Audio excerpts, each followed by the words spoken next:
Você precisa parar com esse hábito de ficar pedindo opinião pra todo mundo pra tomar qualquer decisão. Quer terminar um relacionamento, tem que perguntar, né? Pra 2, 3, 4 pessoas. Quer começar um namoro, tem que perguntar também. Vai mudar de emprego ou tá pensando em fazer isso, tem que perguntar também. Vai fazer uma viagem, vai comprar alguma coisa, vai conversar com alguém, enfim, antes mesmo de ouvir a sua própria consciência, já tá abrindo enquete pra todo lado, digamos assim. Sabe qual que é o maior problema disso? Você acha que tá buscando segurança, mas na verdade você tá treinando o seu cérebro pra acreditar que você não é capaz de decidir sozinho, que você não é capaz em linhas gerais. Se você não me conhece, meu nome é Gabi, eu sou psicóloga clínica 100% online, te convido a acessar os links aqui da descrição, se inscrever no canal, agendar sua sessão de terapia online caso você queira ou precise.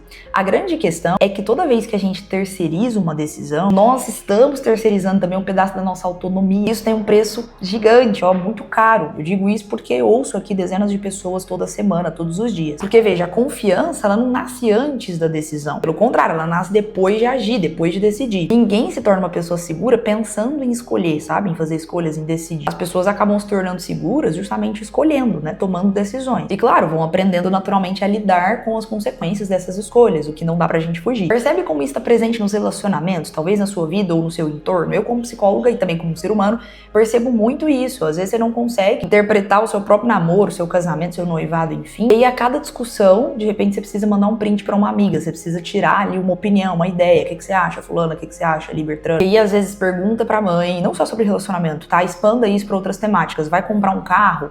Vai fazer qualquer coisa, né? Enfim, vai começar, como eu disse, um projeto novo, tá pensando em fazer alguma coisa, em viajar, não sei.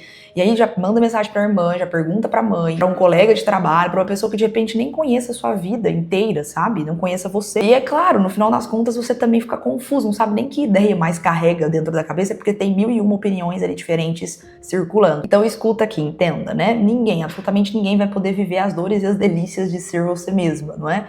Ninguém vai poder sofrer as consequências das suas decisões senão você. Duas pessoas podem ouvir a mesma problemática, a situação que você está expondo e te dar opiniões totalmente diferentes, porque elas dão essas opiniões como nós damos as nossas opiniões, a partir das nossas crenças, dos nossos valores, dos nossos contextos e tudo mais. Então, muitas vezes o que a gente acaba recebendo quando ficamos assim solicitando muita opinião do outro é muito mais uma interpretação do outro, que eu não tô querendo dizer com isso que é inválida, mas é uma interpretação do que uma verdade absoluta que vai te garantir um atestado, segurança dessa decisão, né, que você tem que tomar ou não, como se você tivesse literalmente um atestado, né, cirúrgico ali de que não, você tá acertando a sua decisão porque alguém falou que você deve escolher isso ou aquilo. Mas olha aqui, é claro que pedir conselho é muito importante, pode ser muito bom. Todos nós, a gente precisa de pessoas sábias ao nosso lado. Inclusive, eu já até gravei vídeo aqui no canal falando da importância da gente criar a nossa própria bolha, não é? Com ensinamentos atemporais, mestres atemporais que podem nos ajudar a trilhar a nossa jornada, o nosso caminho, com ensinamentos que vencem o tempo, que passam pelo crivo da finitude humana, enfim, sabedorias transcendentais, pessoas mesmo aqui de carne e osso, né, que convivem com a gente, que também podem nos ajudar muito, pessoas sábias, que a gente pode observar na vida delas as virtudes, isso é muito bom. O problema não é necessariamente pedir o conselho, não é isso que eu tô problematizando aqui. O problema mesmo é não conseguir decidir sem aprovação, sem um selo de aprovação. Quer ver uma coisa que eu vejo muito em relacionamento? E é mais com mulher, diga-se de passagem, não quero arranjar problema aqui não, mas é verdade. Muitas vezes a mulher vem pra terapia e ela me diz o seguinte, Gabi, eu tô pensando em fazer tal coisa, né? Que seja uma viagem, que seja começar um projeto novo, que seja mudar de trabalho, enfim, tô pensando em fazer tal coisa. E aí eu tô, assim, meio receosa de compartilhar com meu esposo, com meu namorado, com meu companheiro. Por quê? Veja bem, esse receio já parte de uma insegurança da própria pessoa, da própria mulher nesse caso. E aí a gente às vezes vai trabalhar isso em terapia, às vezes não, né? Com certeza trabalharemos. Mas o que é muito comum antes da terapia? Essa mulher vem aqui pra mim com uma narrativa mais ou menos assim, Gabi, já tentei fazer algumas coisas, mas eu tenho meio um trauma, sou meio traumatizada porque o meu marido, meu esposo, ele não gosta muito que eu faça essas coisas, ele meio que não deixa, sabe assim? E aí, claro, quando a gente escuta isso, já começa a nascer dentro de nós, sobretudo mulheres, uma espécie de revolta, né, contra esse cara, esse esposo aí, poxa, como assim não deixa? Mas quando você vai entender a narrativa, na verdade não é que o marido disse você não vai fazer. Ela quase que implorou pro marido, pro namorado, pro companheiro, pra mãe, tá? Acontece muito também, tá, com mãe, com irmão, com amiga. A pessoa quase que implorou pro outro que o outro decidisse por ela, nesse caso o marido, que eu tô dando aqui de exemplo. E aí quando o marido vai lá e decide por ela, ele diz assim, eu acho que nada a ver você fazer isso, eu acho que eu não faria, eu acho que não é legal. Na narrativa da pessoa, ela acaba dizendo que, meu marido não gosta, meu marido não deixou, a minha mãe disse que não é o momento, acho que é melhor ouvir mãe, porque mãe quando fala já viu, né? Quando você precisa que todo mundo concorde com essa decisão pra conseguir agir, você tá meio que entregando o volante da sua vida na mão dos outros. E pouco a pouco você vai perdendo essa identidade, o contato com a sua consciência, com essa força que é individual em primeira pessoa. E aí, lógico, é curioso, porque quanto mais você pede opinião pros outros, menos você vai confiando na sua própria percepção, sabe? Nesse feeling pras coisas todas. Então, como nesse exemplo que eu te dei de narrativa distorcida, muitas vezes não é porque a vida é injusta injusta com você, porque as pessoas não te apoiam, porque fulano de tal não quis, ou porque, às vezes, simplesmente porque você terceirizou essa decisão, você não está decidindo, você está implorando que alguém vá lá e dê um veredito, dê uma validação desse, que seja uma garantia, ou pelo menos uma validade, né, para aquilo que você está querendo ou não fazer, querendo ou não comprar e por aí vai. E aí, lógico, aquele ciclo que eu falei, quanto mais eu peço opinião para todo mundo, menos eu vou aguçando a minha própria percepção, e quanto menos eu vou aguçando a minha própria percepção,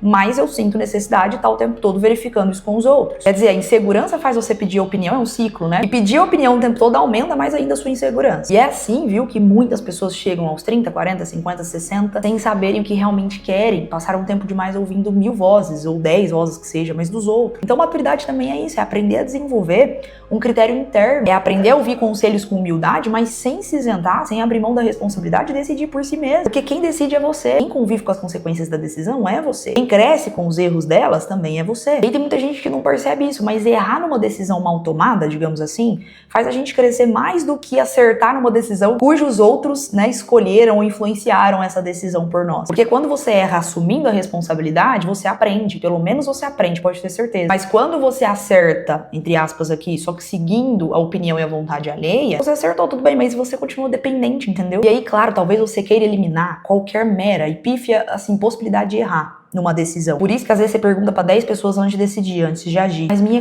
caro, viver é justamente assumir que eu e você, nós nunca teremos todas as informações, as garantias, as certezas. Sempre existe uma parte da realidade, muito grande inclusive, que permanece incerta, instável, sabe, não acessada. Isso também torna a vida bela como ela tem que ser. Então talvez um dos objetivos da maturidade não seja tomar decisões sempre perfeitas, mas seja tomar decisões e bancá-las, encará-las, mandá-las no peito, como eu brinco com os pacientes aqui. Então, da próxima vez que surge um problema, ou uma questão que você tá pensando em começar, em mudar, em reparar, enfim, antes de sair solicitando a opinião das pessoas, tem que se perguntar: se ninguém pudesse me dar opinião, se ninguém estivesse vendo isso aqui, o que eu faria? Claro, como sempre oriento para os pacientes, às vezes se trata de uma situação realmente muito significativa, muito séria, uma decisão importante.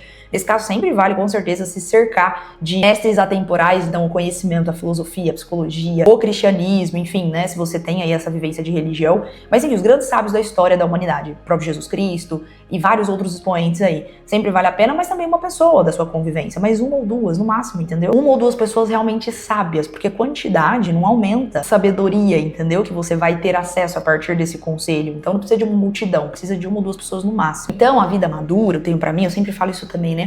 Ela tem muito mais a ver não com essa coisa de não ter dúvidas pra tomar decisões. Todos nós sofremos muito, assim, com dúvidas. Inclusive, nesse momento, gravando esse vídeo, eu tô com uma dúvida pra decidir uma coisa na vida pessoal. Mas a vida madura, sobretudo, eu acredito que ela é feita de quem aprendeu a escolher e a decidir, mesmo em meio às dúvidas, mesmo convivendo com essas dúvidas. Então não tem esse medo de errar. Eu sempre brinco com os pacientes aqui também, compartilho, na verdade, isso, que eu quero muito tatuar uma nova frase, né? Eu já tenho aqui, é justo que muito custe o que muito vale. Tenho aqui alguns elementos da psicologia, né, que demonstram meu amor pela psicologia, pelo conhecimento. Mas eu quero muito tatuar a seguinte frase: perder pra ganhar. O que quer dizer isso? É muito bom que a gente perca rápido, porque perder é inerente, né? Não é uma possibilidade de não perder, já que perder significa, no final das contas, ganhar. Mesmo quando você acha que tá perdendo numa decisão, e às vezes, do ponto de vista objetivo, a gente perde mesmo, né? A gente erra. Mas no final das contas a gente tá ganhando em coragem, em posicionamento, em crescimento. Então eu tenho pra mim que isso pelo menos me ajuda muito, e eu espero que tenha feito algum sentido pra você. Se sim, se inscreve no canal, deixa um comentário, compartilha o vídeo, e não se esqueça de acessar os links da descrição para de repente agendar sua sessão de terapia ou me seguir lá no Instagram. A gente se vê no próximo vídeo, um beijo, fique com Deus!